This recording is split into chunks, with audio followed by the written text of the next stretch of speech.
Chief justice काजी फाइज ईसा ने तौसी लेने से साफ इनकार कर दिया। गैर रस्मी गुफ्तगू में सहाफ़ी ने सवाल किया। राना सनाउल्लाह साहब कह रहे हैं कि अगर तमाम जजेस की उम्र बढ़ा दी जाए तो आप भी तौसी लेने पर मुत्तफिक हैं। चीफ जस्टिस ने कहा, राना सनाउल्लाह साहब को मेरे सामने ले आए। मैंने कहा था कि बाकियों की तौसी कर दें, मैं कबूल नहीं करूँगा। मुझे तो ये भी नहीं मालूम कि कल मैं जिंदा रहूँगा भी या नहीं।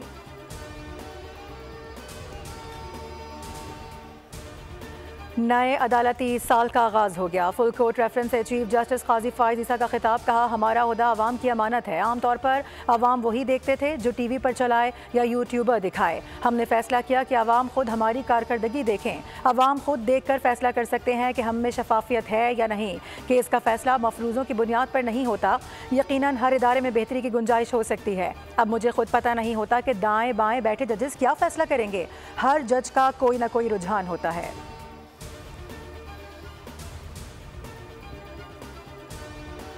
IMF के एग्जीक्यूटिव बोर्ड के एक और इजलास का कैलेंडर जारी। पाकिस्तान इस बार भी कैलेंडर में शामिल नहीं। 18 सितंबर को एग्जीक्यूटिव बोर्ड 7वें जायजे की मंजूरी देगा। ज़राए के मुताबिक पाकिस्तान को ताहाल बैरूनी फाइनेंसिंग गैप को पूरा करने में मुश्किलात का सामना है।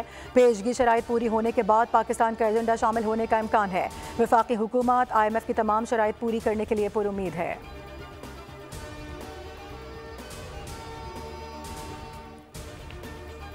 बानी PTI के केसेस ख़त्म हो चुके हैं। 1 से 2 हफ्ते में कानूनी तौर पर रिहा न किया गया तो हम फिर उन्हें खुद रिहा कराएंगे।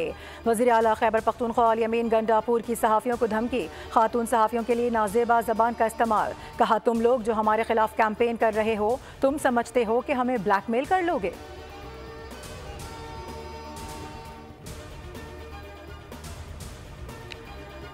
अपनी बात पर कायम रहकर दिखाना। 2 हफ्ते में बानी PTI को रिहा करवा कर दिखाना। वज़ीर दिफा ख्वाजा आसिफ का अल यमीन गंडापुर को चैलेंज। कहा, अगर अल यमीन के पास इतने लश्कर हैं तो दहशतगर्दी पर काबू पाकर दिखाएं। अपने हल्के में तो हम कायम नहीं कर सके। लीगी रहनुमा राना सनाउल्लाह ने भी अल यमीन गंडापुर को खबरदार कर दिया। कहा, आप अटक पुल पार करके दिखाएं। जलसे में जो तकरीर की गई वो सिर्फ अनारकी फैलाने के लिए की गई थी।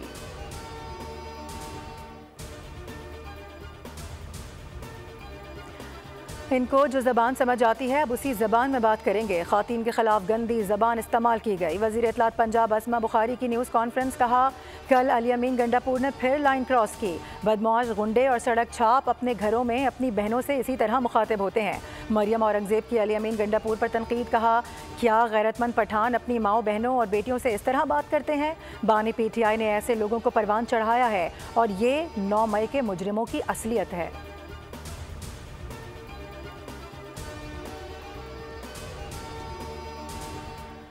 और जिसका शोर था वो तमाशा कल ख़त्म हुआ। जलसे में सिर्फ भड़कें मारी गईं। जलसे करें या धरने दें, NRO नहीं मिलेगा। तलाल चौधरी का बयान। कहा, अब आपके सर पर किसी का हाथ नहीं रहा। जब ज़रूरत होगी डंके की चोट पर कानून साजी होगी।